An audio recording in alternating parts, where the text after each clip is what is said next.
Have you ever looked into the eyes of an animal and felt something so powerful it stopped you in your tracks? That unspoken pain, that silent cry for help, a cry only a heart full of compassion can hear. What would you do if you saw a soul left behind by the world, chained to a post, invisible to everyone passing by? Would you walk away like the rest? Or would you stop, listen, and offer a hand? That's exactly what happened to 5-year-old Emily on a sunny Saturday morning. In the middle of a loud, bustling marketplace, her small hand tugged at her mother's sleeve. Her bright eyes, usually filled with curiosity, were locked onto a single heartbreaking sight: a large German shepherd, fur tangled and dirty, ribs poking through his thin skin, and eyes so empty they barely looked alive. He wasn't barking or begging for attention. He had already given up. "Mommy, can we help him? Please?" In that moment, Emily didn't see a scary, dirty dog. She saw a friend who had no one. A friend who just needed someone to care. And that one moment, that one decision to stop, would change both of their lives in ways no one could have ever imagined. It was a morning like any other, the marketplace buzzing with life, vendors calling out deals, shoppers weaving through narrow paths, the air thick with the scent of fresh produce and sizzling snacks.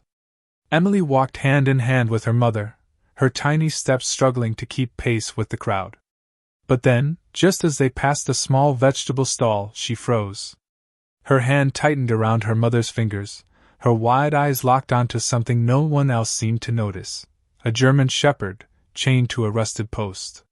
His fur, once proud and thick, was now a matted mess, clinging to sharp ribs that told a story of hunger. His head hung low, and his eyes, those eyes, were filled with nothing but quiet defeat. For everyone else, he was part of the scenery, just another forgotten creature blending into the background noise of the market. But to Emily, he was impossible to ignore. "Mommy," she whispered, her voice soft but trembling with urgency. "Can we help him? Please?" Her mother followed her gaze, heart sinking at the sight. She knew her daughter's heart too well, knew that walking away was never an option. With a sigh and a gentle smile, she gave Emily's hand a squeeze. "Okay, sweetheart, but stay close to me." And with that, the little girl stepped forward, toward a stranger no one wanted, and toward a story that was just beginning. Emily's heart pounded in her chest as she took small, careful steps toward the dog.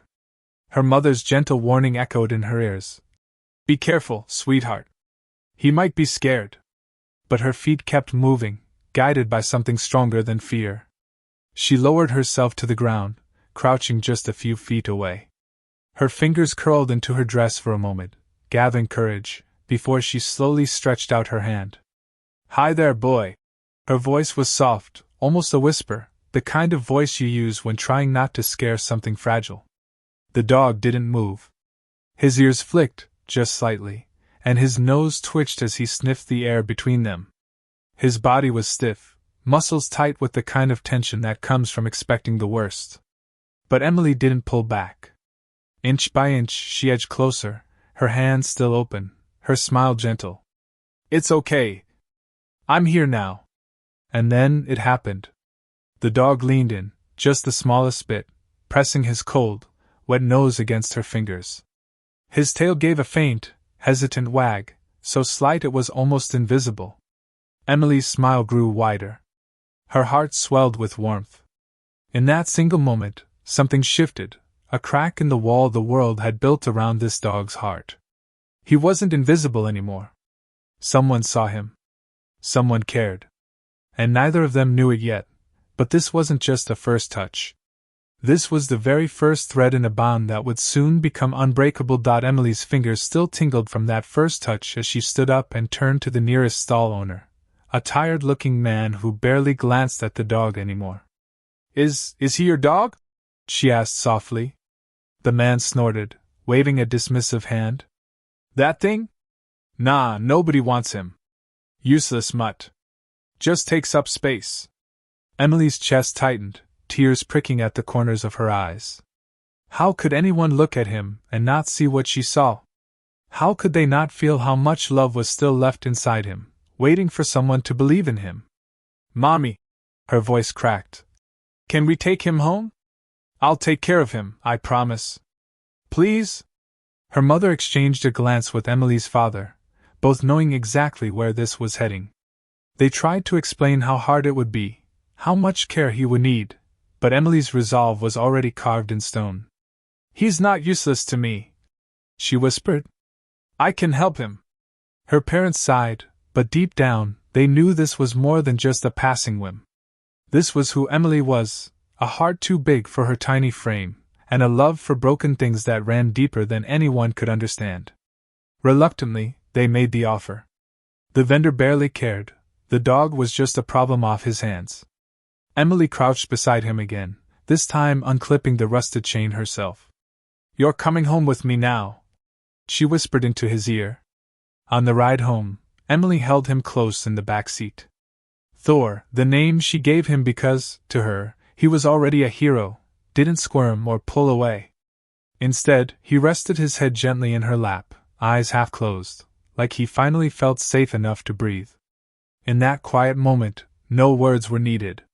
She saved him, and somehow, they both knew, he would find a way to save her right back. That first night, Thor didn't understand that he was safe. He stood frozen near the door, his body low to the ground, eyes darting nervously across the unfamiliar room. Every small noise, the creak of a floorboard, the hum of the refrigerator, made him flinch. When Emily gently placed a bowl of food near him, he didn't even sniff it. Hunger had been his constant companion for so long that the idea of kindness felt foreign, maybe even dangerous. He didn't know what love was supposed to feel like. Emily didn't try to force him to eat or play. Instead, she brought her favorite blanket, a stack of storybooks, and sat cross-legged on the floor beside him. She didn't try to touch him, not yet. With her softest voice, she started to read. Stories about brave knights and magical creatures filled the quiet room, mixing with the soft rustle of turning pages.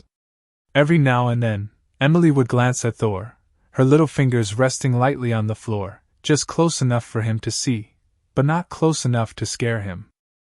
Minutes turned to hours, and slowly, his trembling eased. His body, once rigid and tight, began to soften. By the time her voice grew sleepy and her eyelids drooped, Thor had taken a small but monumental step. He crept just a little closer, enough for his paw to rest against her hand. Emily's smile was small, but it was full of hope. Her parents stood quietly in the doorway, watching with hearts both proud and heavy. Saving him from the market had been the easy part. Healing him, teaching him how to trust again, would be the real journey. But if there was one thing they knew for sure, it was this: Emily wasn't going to give up on him. Not tonight. Not ever. The days that followed were filled with small moments, moments that seemed ordinary to anyone else, but to Emily and Thor, they were the building blocks of something extraordinary. Every morning, Emily would gently clip a soft leash onto Thor's collar and lead him outside for a slow walk around the yard. At first, he walked stiffly, his head low, as if waiting for a harsh tug that never came. But Emily was patient. Every step, every breath, was calm and careful. In the afternoons, she would sit beside him with a brush in her hand, softly humming while she worked through the knots and tangles in his fur. Sometimes he flinched, memories of rough hands and painful pulls flashing in his mind, but Emily's touch was never harsh, only gentle and full of care. Little by little, Thor started following her around the house. If she went to her room, he waited at the door. If she curled up on the couch with a book, he settled at her feet. His movements were cautious, hesitant, as if he couldn't fully believe this kindness was real, but the distance between them kept shrinking.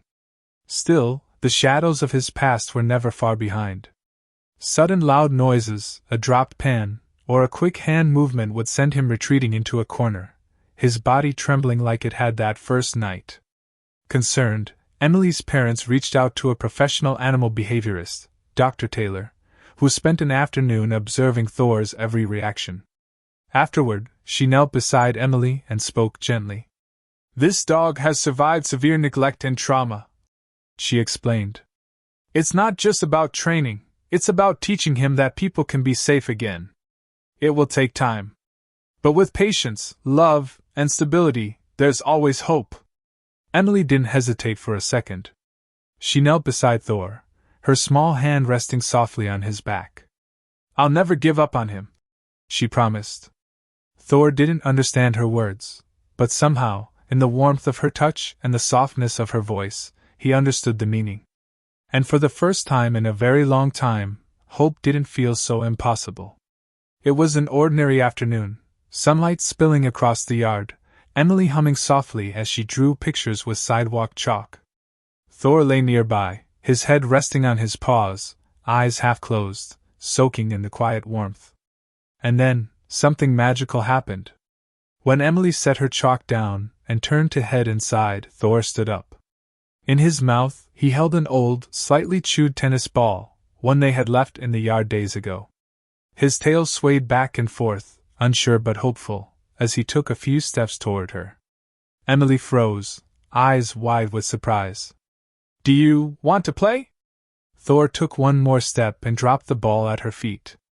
The smile that lit up Emily's face could have powered the whole world. She picked up the ball, her heart pounding with joy, and gently tossed it across the yard. Thor didn't hesitate. He bolted after it, ears flopping, tail spinning like a helicopter blade. When he returned, ball proudly in his mouth, Emily laughed, the kind of laugh that comes straight from your soul. From the porch, her parents watched in stunned silence, blinking back tears. The dog no one wanted, the dog who had once flinched at every touch, too scared to hope for kindness, was playing. He was running tail high, eyes bright. For the first time, Thor wasn't just surviving. He was happy. It happened so fast. Faster than anyone could think, faster than anyone could shout a warning. A loud backfire shattered the calm afternoon, the sharp crack echoing through the neighborhood. The neighbor's cat, startled and panicked, shot across the yard like a streak of lightning. Thor's instincts took over. Before anyone could stop him, he tore after the cat, paws pounding against the grass, his bark ringing through the air. Thor, wait! Emily called, her voice full of laughter, until she saw him heading straight toward the street. Without thinking, without hesitation, she ran after him. She didn't see the car. It came around the corner too fast, tires screeching on the pavement.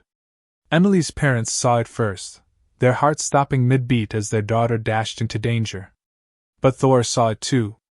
In a blur of fur and muscle, Thor spun around.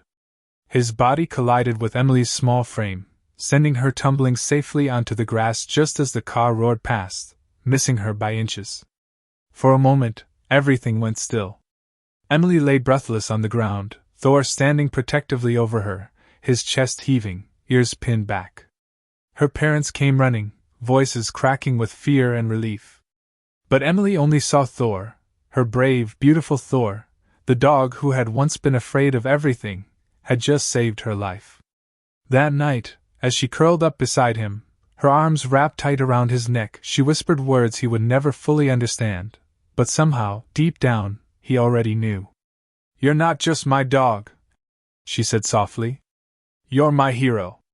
The sun was warm, the sky a perfect blue, and Emily walked happily down the sidewalk with Thor trotting beside her, his leash held loosely in her small hand. It felt like any other day, until it didn't. They rounded a corner, and suddenly, there he was. The vendor. The same man who had left Thor chained up and forgotten. His face twisted into a smug sneer the moment he saw them. So, that's where you ended up, he said, voice dripping with mockery. Thor's ears flattened. A low, warning growl rumbled from his chest, a sound Emily had never heard from him before.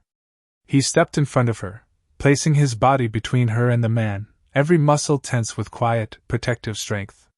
The vendor took a step closer. You know, that's my dog. You had no right to take him. I could call the police right now and have him back. Emily's heart pounded, fear flickering inside her, but she didn't back down. Her grip on Thor's leash tightened, her voice firm despite the tremble underneath. You didn't care about him, she said, her eyes locked onto the man's. But I do. He's my family now. The vendor's smile vanished, replaced by a cold glare. We'll see about that. Emily didn't wait to hear more. She turned and walked away, Thor by her side, her hands still trembling but her steps steady. That night, her parents made a decision. They wouldn't leave Thor's future to chance. They would fight, legally and fiercely, to make sure the man who had thrown Thor away like garbage would never have the right to claim him again. Thor had finally found the family he deserved, and this time, they were ready to fight for him the way he had fought for them. The courtroom felt big, too big, for someone as small as Emily. She sat on the bench beside her parents, her hand resting on Thor's head, her fingers gently stroking his fur to calm both of them. On the other side of the room stood the vendor, arms crossed, a bitter smirk on his face, acting as though Thor was nothing more than property he had lost. But Emily and her family came prepared. Photo after photo was shown, images of Thor from the day they found him, his fur matted, his ribs showing, his eyes empty and hopeless. Vet records documented malnutrition, untreated infections, and signs of neglect that couldn't be denied. Trainers testified to the fear Thor carried into his new life, fear that could only come from years of mistreatment. And then came Emily's letter. The lawyer handed it to the judge, who unfolded the lined paper carefully. Emily's handwriting was a little wobbly, but her words were clear and strong. Thor saved my life. He's my best friend. Please don't let anyone take him away. The room fell silent. Even the vendor shifted uncomfortably in his seat.